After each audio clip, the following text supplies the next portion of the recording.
What if I told you democracy was born over 2,500 years ago? No, not in the United States. In fact, not anywhere in the Americas at all.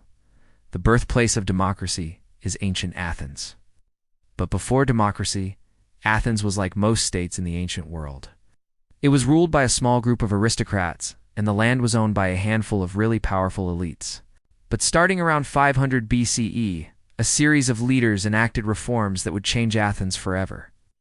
Leaders like Solon, who wrote a new constitution, reorganized local government, and allowed more people to participate in politics. Cleisthenes, who reformed the political structure of the entire city-state and made it into what we today call a democracy. And Pericles, who further expanded democracy and made it the model for the rest of the ancient world. So how did this work? Well, Cleisthenes reorganized the 100 or so communities that made up the territory of Athens into smaller local units called demes, which would serve as the basis for political participation. Each deme had to have at least one representative on the Council of 500, which was elected by the citizens of Athens.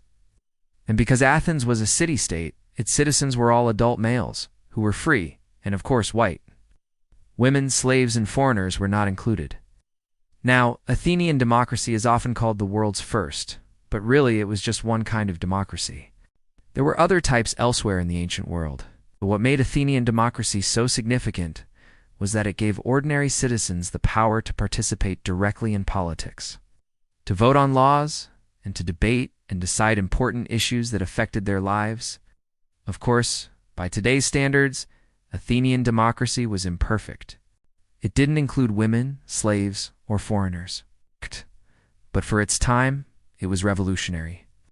And the ideas spread from Athens to the rest of Greece, and eventually the whole world. So the next time someone says democracy is new, tell them to take a seat and I'll tell them the real story of democracy.